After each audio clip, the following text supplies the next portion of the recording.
Je vais vous donner des exemples très récemment. Je reviens actuellement de Biélorussie, dans la région de Brest. Je rencontrais un homme qui était un prisonnier soviétique. Il travaillait dans le ghetto de Brest. Ils étaient 25 et il me disait, chaque fois qu'ils assassinaient des familles juives dans le ghetto, nous, on devait rentrer juste après, entrer dans les maisons et mettre tous les biens des familles dans des caisses pas trop grosses, avec des couvercles.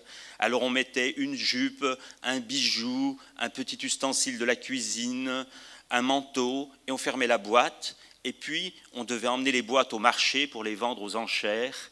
Les soviétiques n'avaient pas le droit d'ouvrir la boîte avant de savoir le prix. Il m'a dit, le jour de l'exécution finale du ghetto, il nous a fallu demander 3 grands camions pour emmener toutes les boîtes au marché.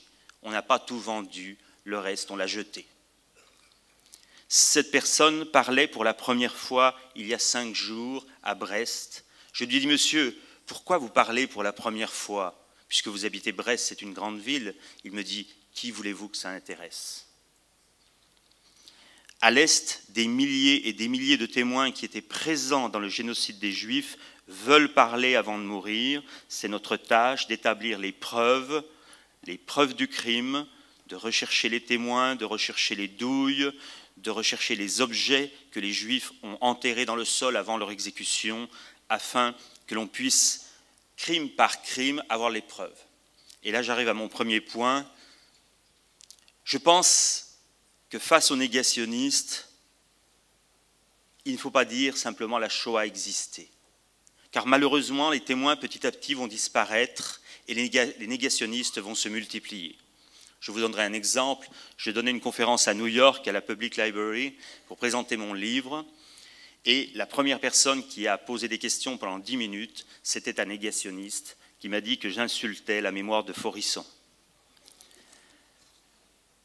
Les négationnistes se multiplieront et nous ne pouvons pas simplement répondre « nous avons été tués, la Shoah existait ».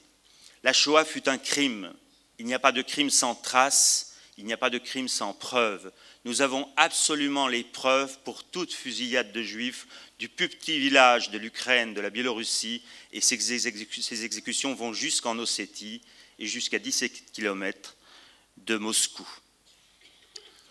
Il nous faudra ne pas hésiter à donner les preuves du crime. La Shoah n'est pas un article de foi, c'est un assassinat. La deuxième chose que je voudrais dire, c'est que dans les pays de l'Est, on mesure pendant la guerre combien l'antisémitisme et le racisme avaient perverti complètement les consciences. Puisqu'à l'Est, c'était un ordre de tuer donné par le Troisième Reich, par Berlin, mais c'était aussi une autorisation de tuer. C'est-à-dire que n'importe qui pouvait tuer ses voisins juifs parce qu'il voulait la maison, ou bien quelqu'un de la famille. Je vous donnerai 2 exemples. J'entre dans une famille, le monsieur me dit « Mon père, venez, j'habite une maison de juifs, venez voir comme c'était ». Alors j'entre, il y avait un tunnel pour que les juifs puissent se sauver. Je dis « Est-ce que je peux vous enregistrer avec une caméra ?» Il me dit « Bien sûr ». Je dis « Mais une seule question, vous avez eu comment la maison ?»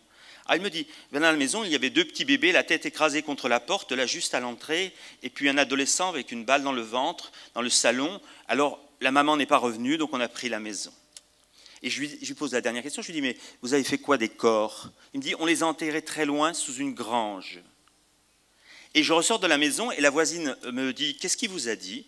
Je dis « Il dit qu'il les a enterrés très loin. » Elle me dit « Il ment complètement, suivez-moi. » Et on rentre avec elle dans le jardin du monsieur, juste 1 mètre derrière la porte, et elle se pique et elle dit « Sous mes pieds, il y a les corps. » Et le monsieur rouvre la porte et l'air de rien, il me dit « Elle dit la vérité. » Je rouvre la caméra et je dis « Monsieur, vous savez combien il y a de juifs et qui ils sont dans votre jardin ?» Il me dit « Bien sûr, c'était mes copains d'école, je vais vous écrire les noms. » Vous comprenez bien que dans un tel cas, il y a eu assassinat grave, et qu'il faudra revenir et revenir. C'est la 5e fois que nous venons dans cette ville. Nous avons déjà trouvé 5 lieux du même genre. La ville s'appelle Satanif, elle porte bien son nom. Je voudrais faire réfléchir, le deuxième exemple que je vous donnerai est pour moi le pire. C'est celui d'une grand-mère ukrainienne, gréco-catholique, je crois, ou orthodoxe, mais peu importe.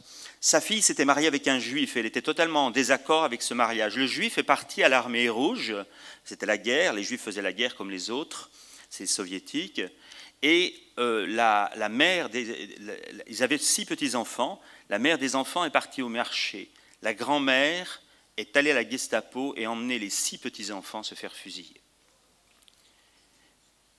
Et bien sûr, elle a fini sa vie dans son lit il y a une dizaine d'années. Un ordre de tuer, une autorisation de tuer, les gens ne voyaient plus tout à fait les Juifs comme des êtres humains.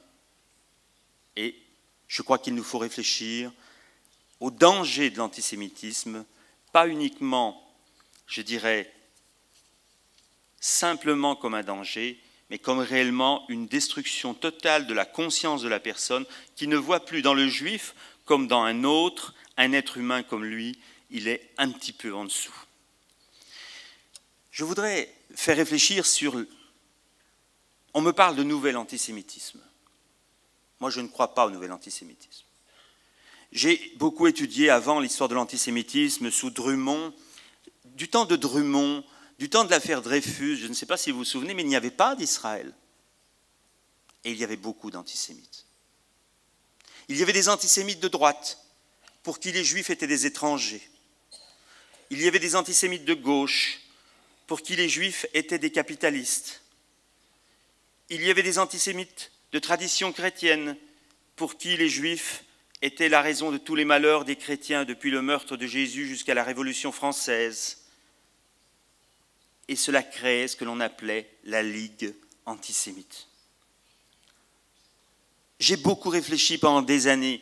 Qu'est-ce qu'il y a de commun entre tous les courants antisémites, qu'ils soient de droite, de gauche, de tradition chrétienne, de tradition musulmane?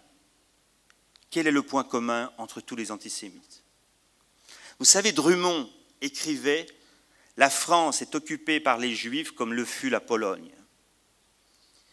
Pour moi, le point commun entre tous les courants antisémites, c'est qu'ils s'adresseront toujours à un gouvernement ou à une population où des Juifs habitent avec une seule question, les Juifs doivent partir.